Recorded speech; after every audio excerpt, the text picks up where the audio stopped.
Welcome to another episode of the Layman's Guide to the World Cup. My name's Henry, and we are on to the Week 2 recap, or Matchday 2, however you want to put it. But we'll also include, take a look at the groups, because we're on to Matchday 3, where we're on to Decision Day, which is quite exciting. So, looking first at some of the results that we had this last week, there are some really exciting games. We saw France and Senegal, and France kicked it up a notch, winning 3-1 in that game. France ended up having a second game in that same time span, which they won 3-0 versus Iraq. I think it's safe to say that France has not skipped a beat here. So they're definitely a team to watch. They have already qualified for the round of 16. They're guaranteed, or round of 32. They're guaranteed to make it through on the final match day. Then we have Iraq versus Norway, which Norway won 1-4. And then they ended up playing Senegal, which was probably one of my favorite games of this last week. And it shows that Norway are not just like they're a real contender. They're a real dark horse because they beat the other dark horse. And they beat Senegal 3-2. So I think Norway's a real threat. Holland is definitely a real threat in all of this. Then we saw,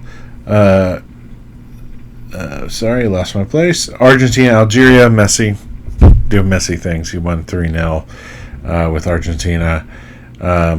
And, of course, they won 2-0 against Austria as well in this past week. Austria did get a win, though, against Jordan, which is good, which will help them in their place. Portugal, which was a surprise, they got 1-1 with the Congo. And Congo's been one of those surprise teams, so we'll get that when we get into the groups, potentially them moving on to the next round.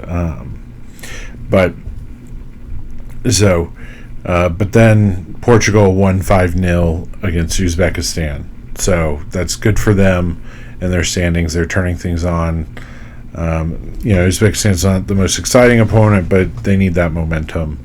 But I don't think Portugal is as strong as we thought. So that'll be an interesting thing to see. Then we saw England versus Croatia. And they won 4-2.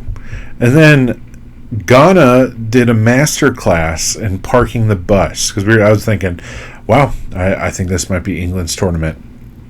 But then Ghana showed this is how you stop England in a master class of parking the bus.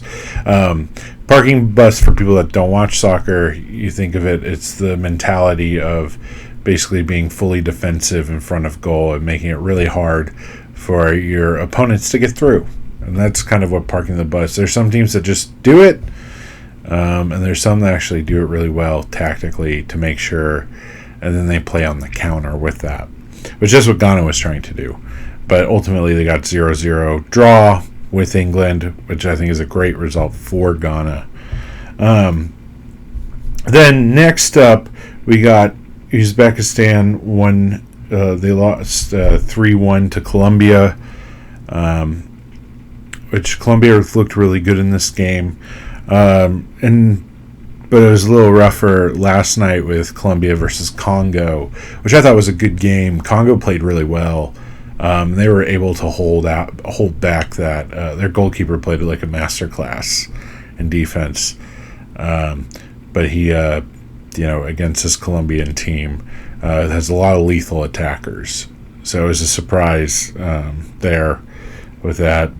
And then after that, we got Czechia and South Africa both got a 1-1 draw, which keeps them both alive. Then we get on to Switzerland and Bosnia. Switzerland shows Bosnia who they are, and they won 4-1.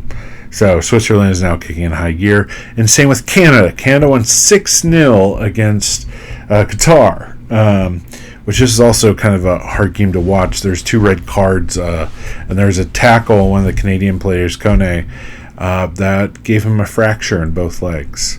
It was a little rough to watch that tackle. But that player got a red card, which should have gotten a red card. for that tackle to begin with. Then we move on to Mexico to Korea. Mexico are lucky to win this game, in my opinion. They won. This is a game of goalkeepers, meaning the Korean goalkeeper made an absolute awful mistake, which led to Mexico's goal. And Mexico's goalkeeper was the sole person keeping them in this game, making some really good saves. A friend of mine I saw put it as it's the second coming of Ochoa with their current goalkeeper. So, yeah. Then, again, Turkey couldn't get together. There was even a red card for Paraguay, but Paraguay won 1-0. They had all these shots, and nothing's getting in the back of the net. What's going on, Turkey? So that just gives me a lot of hope for this U.S. game with them. Then USA, we beat Australia 2-0, and with this, because of the Paraguay result, U.S. won the group, which is exciting. As an American fan, we dominated in the first half. In the second half, we kind of parked the bus a little bit, but at the same time, Australia was being really rough with us. I was surprised there wasn't a red card in there. And then we got Scotland, Morocco, which Morocco won 1-0. Morocco kind of looks like the real deal. I'm excited to see what else they can do in this tournament. But the Scots were able to kind of keep them at bay a little bit. Brazil finally turned on against against Haiti. Which, they're kind of the whipping boys of this group. Then probably the biggest statement game out of this whole round, Netherlands-Sweden. We know Sweden won 5-1 against Tunisia the previous week. Well, Netherlands just did that to Tunisia. They won 5-1. So what are the Netherlands going to do to Tunisia? That's going to be the scary thing. But they put Sweden in their place, and I think this Netherlands team, I think they can go far. Well, remember that right now. I'm switching, which is fair weather fan, I guess. I'm switching my favorite, actually, to win this World Cup after watching how Netherlands are playing and their attacking mentality. I could see them win. This could finally be that year they win. But I've had that thought before, and then I've been sad. But the Netherlands, I think they're pretty much guaranteed a semifinal. If they keep on playing like they're playing, and Cody Gapko, I don't know what he does, but anytime he plays for the Netherlands national team, he just kicks it all into high gear. It's crazy. Then we have Germany and Cote d'Ivoire. This was a really good game. For 60-ish minutes, Ivory Coast was up 1-0 against Germany. And then one substitute came on and changed the whole thing, and they ended up winning. Germany ended up winning 2-1, kind of really put on display the Germany kind of never say die attitude. So we're definitely, that's going to be very interesting going forward as they play against stronger teams. If that never say attitude will get them a little farther than they think. Then we had Ecuador and Carousel. What the heck is up with Ecuador? What the heck is going on with this team? They have not scored a goal in this World Cup. They're like Turkey, and they're not doing great. Curacao played way above their pay grade, and they got a 0-0 draw. Good on them. Then Tunisia has continued being the whipping boy. Japan beat them 4-0. Then Spain finally kicked it on. They got Lamine Yamal and Nico Williams on the field, and they won 4-0 against Saudi Arabia. Belgium has continued to disappoint in this World Cup. They got a 0-0 draw with Iran. Uruguay, Cape Verde is fighting above its weight with a 2-2 draw against Uruguay. Then New Zealand, Egypt showing up 3-1. So it's really, this is going to be exciting match day 3 with a lot of these results. And we're going to go through each group to kind of highlight. So if you've never watched World Cup, never watched like a big tournament, soccer tournament, what happens, and this happens with leagues too, like if you watch the Premier League last game day of the season, all the games are at the exact same time. So in this case, all the games for each group start at the exact same time.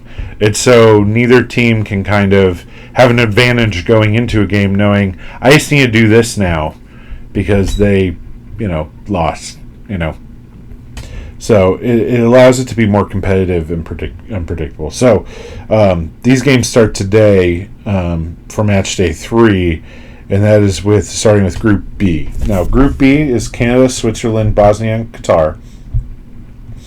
Canada's at 4 points, Switzerland's at 4 points, Bosnia is at 1 point, Qatar is at 1 point. What's really interesting is that Switzerland and Canada are playing against each other. Basically, this is the game for who's going to win the group. And the reason why you want to win the group is because you'll get an easier opponent in knockout rounds. So that game matters. And then the other game matters too, Bosnia versus Qatar, because the winner of that game will move on in the third place. And guess what? They're playing the United States in the knockouts. So for us as Americans, this is an important game. Do we want to play Bosnia? Do we want to play Qatar? Who do we want to play? So both games matter in this group. So it'll be interesting to see what happens there. So everyone's playing for something on this final match day with Group B. Then we have, after that, we have Group C, which is Brazil, Morocco, Scotland, and Haiti. Brazil are on 4, Morocco are on 4, Scotland's on 3, Haiti's on 0. Brazil will play Scotland. Brazil just need a draw to qualify for the next round. And Scotland needs a win to qualify for the next round. So both are going to be, Scotland's going to be really fighting hard for this game to create an upset because it matters. Morocco just needs a draw to move on. And Haiti's already eliminated from this group. So Morocco could rest some players, but they just need a draw to move through. And this is one of those groups with how everyone's on points. More than likely, all the 1 through 3 will move on to the next round. But really, what matters in this case is where are you in the ranking? What type of opponent are we going to play? Then, on top of that, we have Group A with that's your Mexico, South Africa, South Korea, and Czechia. Mexico is already through. It just depends on whether or not they get first place. And they're playing Czechia. And Czechia, they need a win to move on. And then South Africa and Korea, they both need a win to move on. Because second place is up for play. Between Czechia, Korea, and South Africa, they're all playing for second. So this matters to them.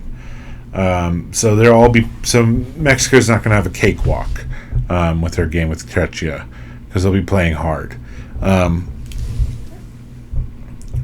But third place can still qualify with this group, depending on result and goal differential and all of that. But they all want to win because that second place is up for play. All 3 of those teams can get second place. So it will not be ignored.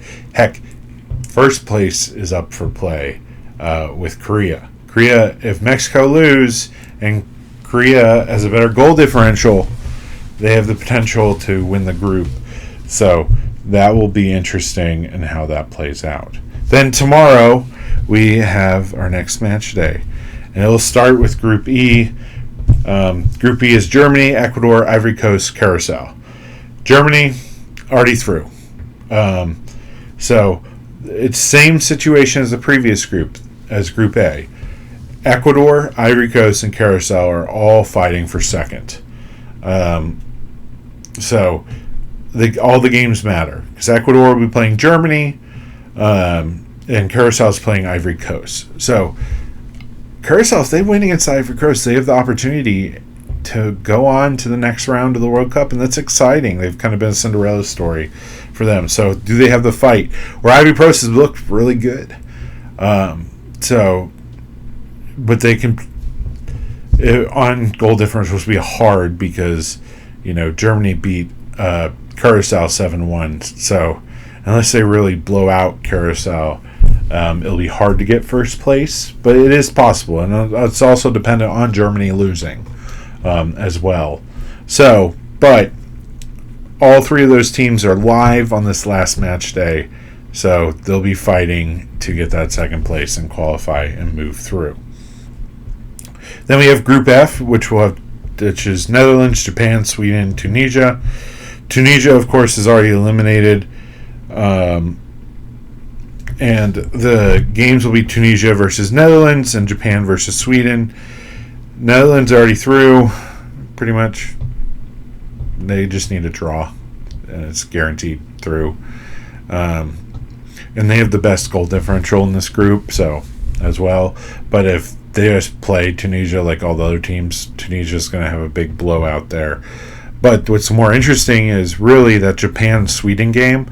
That's going to determine who's in second place.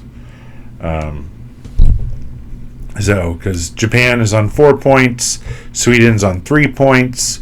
So whoever wins that game, that's going to matter with second place. With a draw, Sweden can potentially still make it through third place, but they want the more definitive action of getting that second place. Because all third place teams are playing first place teams. So, of course, that's what you want. Then we go on to the U.S.'s group with Group D. And you have Turkey versus the United States, and you have Paraguay versus Australia. U.S. has already won the group. That's solidified in first place. Turkey is already eliminated, so it leaves basically, because Paraguay are playing Australia, whoever wins that game is moving on in second place. The other potentially has an opportunity in third place, but it's going to be really hard because they'll be on, that team's going to be on 1 win, but they had 2 losses, and that's going to be a bad goal differential with 2 losses. It's hard to look past that. Australia maybe more so because their loss against the United States was only 2-0 compared to Paraguay's 4-1. So potentially it could be okay. But really it's the winner of that game is going to determine who gets second in the group. And for the U.S. game, they're more than likely, I think, going to rest some players and give some other players a chance to play in their first World Cup, which will be exciting for those guys. Then we move on to on the next match day. We start with Group I: France, Norway, Senegal, Iraq.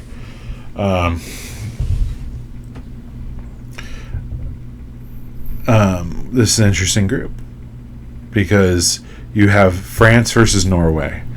The winner of this game gets first place. There's no chance for the other game that will be played will be Senegal versus Iraq. Senegal will want to win this one. Iraq will want to win this one because there is an opportunity for third place. It's going to be hard. Depends on what everyone else does, but there is an opportunity there. But really, it'll be a battle of first place with France and Norway, which you want that because you want a better opponent and a better spot in the grid. So I think this is going to be one of the match highlights of the week. It's going to be exciting. This is going to be a really good game. This is really going to test Norway. Can they fight one of the contenders? And I think that'll tell us how far is Norway going to go. Then we have the next group we're taking a look at is Group H. This is Spain, Uruguay, Saudi Arabia, and Cape Verde. And really it's going to come down to this Uruguay-Spain game. So whoever wins will top the group here.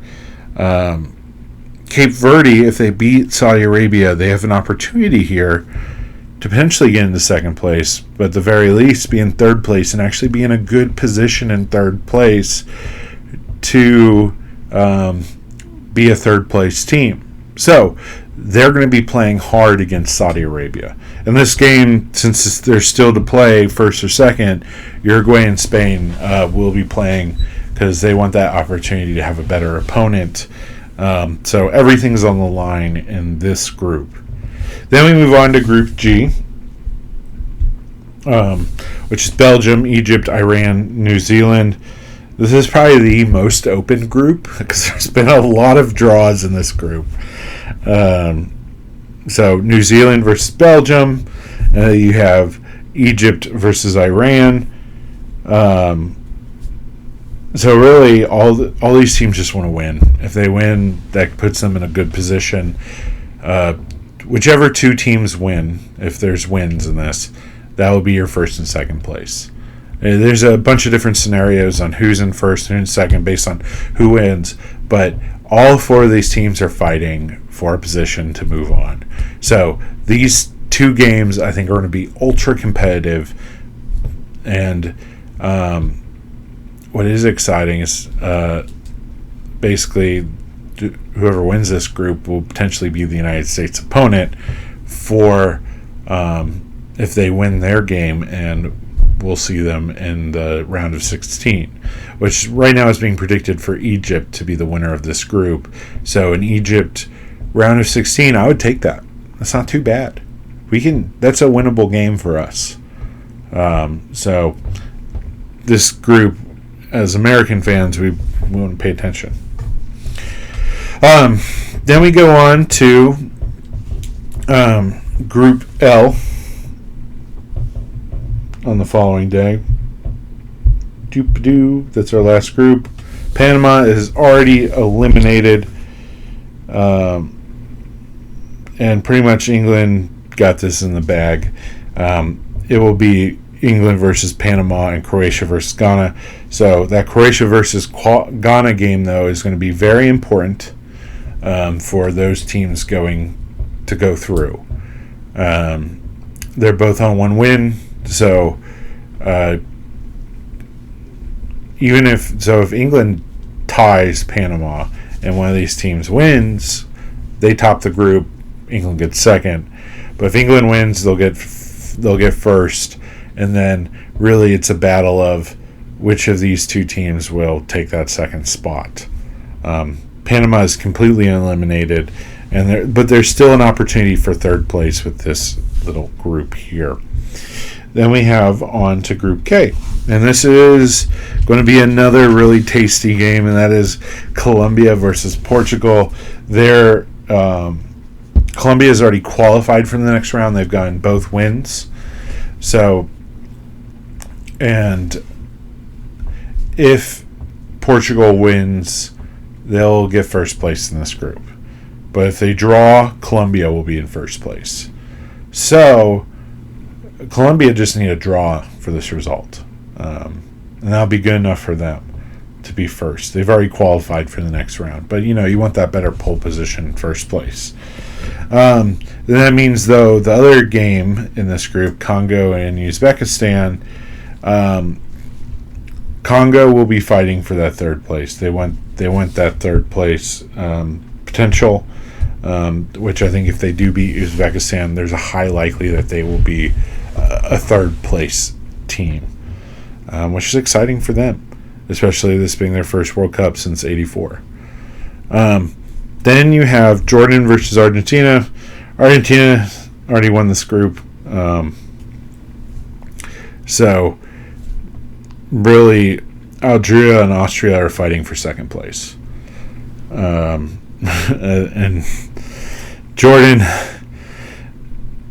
they need all the right results. They're not out, but they need a draw in the Algeria-Austria game and a win against Argentina to potentially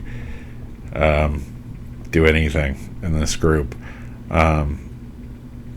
Just get third place. I guess they need one team to lose. They need Austria to win and Algeria to lose for them to get on to potential for third place. And they got to win against Argentina and with quite a few goals, because otherwise their goal differential is not going to be helpful. So those are all the games. Like I said, the key games I think that are to watch that are going to be really good is today. We have Switzerland, Canada. We also have the Czechia, Mexico game should be good today. I would have said Ecuador, Germany being a good game, but Ecuador has been really bad. But that Curacao, Ivory Coast game is going to be very interesting. Then we also have Japan, Sweden. That'll be a really good game as well. Norway, France, Uruguay, Spain, Colombia, Portugal, and even Croatia, Ghana is going to be a really good game. So those should be all the really good games. There's a lot of games that matter in this last round, which, I thought in my own predictions it'd be more decisive, but it seems like it's not as decisive. There's been a lot of crazy results from draws, some teams that we thought were going to do really good, really underperforming. So it's kind of exciting that there's a lot to play for in this final match day. There's only I think I looked this morning, there's only 7 teams that have made it through already to the next round, and there are 32 teams that are supposed to make it on to the next round. So only 7 have qualified. So that means everyone is playing, a lot of teams are playing for something just to get through to the next round. And remember, for the third place, the best third place is going to be the best 8 third place, which will be ranked by points, which a lot of them are probably going to be on the same points. And then it will go to goal differential. So, if teams need to get wins or draws or whatever to get into that third place position, how many goals they score, especially for a win, is going to matter a lot. So, you don't be surprised on this match day, for match day 3, you're going to see a lot of attacking, aggressive soccer, which will cost teams because they're being too aggressive, and it may cause them to let in goals on their own. So just expect to, I think, on this match day, because we've seen first match day, a lot of draws, not a lot of goals. This match day, I think there's going to be a lot of goals. So, because a lot of teams are going to be desperate, a lot of teams are playing for something, and everyone's going to be, living on hopes and dreams. So, with that, we'll see you next time. Next time, we'll go over the whole bracket of what's happening. I may have a guest with us, but we'll go through the whole bracket and kind of make a mock prediction of what we think will probably happen. So, with that, I've been Henry, and I'll see you next time.